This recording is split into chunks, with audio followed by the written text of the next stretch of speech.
Davos లో మూడో రోజు సీఎం రేవంత్ పర్యటన కొనసాగుతుంది. తెలంగాణలో పెట్టుబడులు పెట్టాలని ఆయా కంపెనీల అధినేతలకు సీఎం రేవంత్ బృందం ఆహ్వానం పలుకుతోంది. మరోవైపు ఆయా సంస్థలు హైదరాబాద్ లో పెట్టుబడులు పెట్టేందుకు ముందుకొస్తున్నాయి. ప్రముఖ global technology company HCL Hyderabad లో కొత్త టెక్ సెంటర్ ఏర్పాటు చేయనుంది. ఈ ఇన్వెస్ట్మెంట్ కు సంబంధించి తెలంగాణ సర్కార్తో ఒప్పందం కుదుర్చుకుంది. దావోస్ లో జరిగిన వరల్డ్ ఎకనామిక్ ఫోరం తెలంగాణలో పెవిలియన్ లో సీఎం రేవంత్, పరిశ్రమల శాఖ మంత్రి Sridhar Babu, HCL tech global CEO MD C Vijay Kumar తో చర్చలు జరిపారు. హెచ్సీఎల్ కొత్త సెంటర్ లో లైఫ్ సైన్సెస్, ఫైనాన్షియల్ సర్వీసెస్ సేవలకి ప్రాధాన్యత ఇస్తుంది. అత్యాధునిక cloud, artificial intelligence, digital transformation సొల్యూషన్లను అందిస్తూ హైటెక్ సిటీలో 3.20 లక్షల చదరపు అడుగుల విస్తీర్ణంలో హెచ్సీఎల్ కొత్త క్యాంపస్ ఏర్పాటవుతుంది. దీంతో దాదాపు 5,000 మంది ఐటీ నిపుణులకు ఉద్యోగాలు లభిస్తాయి. వచ్చే నెలలో కొత్త సెంటర్ ని ప్రారంభించే అవకాశం ఉంది. తెలంగాణలో ప్రైవేటు రాకెట్ తయారీ, ఇంటిగ్రేషన్ అండ్ టెస్టింగ్ యూనిట్ ఏర్పాటుకు రాష్ట్ర ప్రభుత్వంతో స్కైరూట్ కంపెనీ ఒప్పందం కుదుర్చుకుంది. హైదరాబాద్ కు చెందిన అంతరిక్ష సాంకేతిక రంగంలో కంపెనీపై స్కైరూట్ ఏరోస్పేస్ తో దావోస్ లో ముఖ్యమంత్రి రేవంత్ రెడ్డి, మంత్రి శ్రీధర్ బాబు సమక్షంలో అవగాహన ఒప్పందం కుదిరింది. ఈ ఒప్పందం ప్రకారం తెలంగాణలో ఇంటిగ్రేటెడ్ ప్రైవేట్ రాకెట్ తయారీ, ఇంటిగ్రేషన్ మరియు టెస్టింగ్ యూనిట్ ఏర్పాటు చేయనుంది. ఈ ప్రాజెక్ట్ ఏర్పాటుకు స్కైరూట్ కంపెనీ దాదాపు 500 కోట్ల పెట్టుబడి పెట్టనుంది.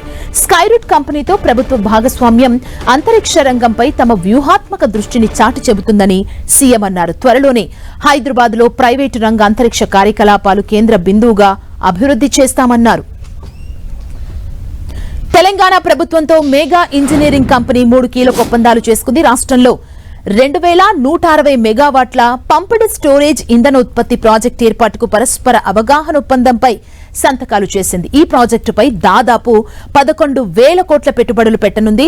నిర్మాణ దశలో దాదాపు 1,000 మందికి ఉద్యోగాలు లభించనున్నాయి.